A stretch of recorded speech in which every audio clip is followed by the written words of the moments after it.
Mahzun bo'lma. Kasallik albatta ketadi. Musibatlar albatta ko'tariladi. Gunohlar kechiriladi, qarzlar uziladi, mahbuslar ozod bo'ladi. G'oyiblar, ketganlar albatta qaytib keladi. Osiylar tavba qiladi, albatta yomonlar jazosini oladi. Mahzun bo'lma. Mahzun bo'lma. Modomiki odamlarga yaxshilik qilar ekansan, albatta mushkullalaring hal bo'ladi. Chunki odamlarga yaxshilik qilishlik inson o'zining mushkullalarini hal bo'lishiga sabab bo'ladi. Mahzun bo'lma. Chunki sen qilgan bitta hasanat uchun 10 dan tortib 700 gacha ajr beriladi. Balki undan ham ko'proq. Lekin qilgan gunohinggacha bittagina jazo beriladi. Mahzun bo'lma. Senda eng katta ne'mat bor. Chunki sen tavhid kalimasini aytganlardansan. Ahli qiblasan, musulmonsan, qo'lingni duoga ko'targan kishilardansan. Sen mahzun bo'lma. Mahzun bo'lma, chunki sen hayotning yengil og'ir, issiq sovuq, faqir boy holatida ham foyda ustdasan. Rasul aytgan-ku, mo'min ish ajablanadi. Qanaqa kun kelmasin uni foydasiga.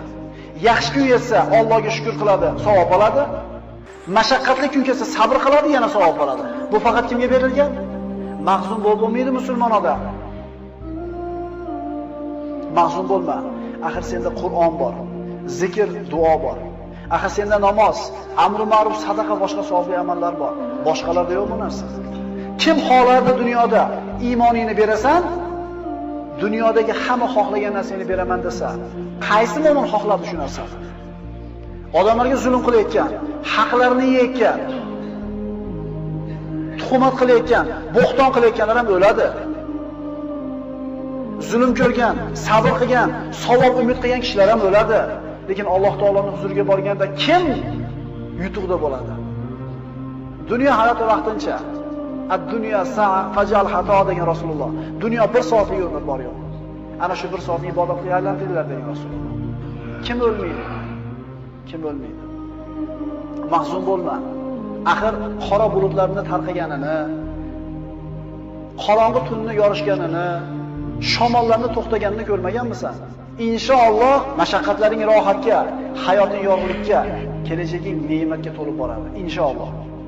Mahzun bo'lma. Agar oldingda chora qolmasa, yo'llar berkilib, umidsizlik bostirib kelsa, yo Alloh degan. Mahzun bo'lma. Agar musibat, baxtsizlik, xavotir kelsa, yo Alloh degan. Mahzun bo'lma. Agar keng dunyo tor bo'lib ketgan bo'lsa, ishlar og'irlashsa, yo Alloh deb nido qilgin. Mahzun bo'lma. Agar oldingda ishlar yopilsa, yo Alloh deb nido qilgin. Odam boshiga qiyin kun tushsa, tashvish bostirib kelsa, o'zini o'tishga urib ko'radi. O'tishga urib ko'radi. Undan yordam so'rab ko'radi, bundan pul so'rab ko'radi, unga dardini aytib ko'radi, bunga shikoyat qilib ko'radi-da, oxirida nima deydi? Alloh endi o'zing borsan endi. Qachon? Oxirida.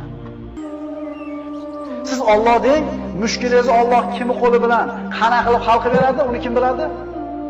Chunki unga saharlarda hojatlarni so'rab qo'llar cho'ziladi. Qalblar uning marhamatidan umid qiladi.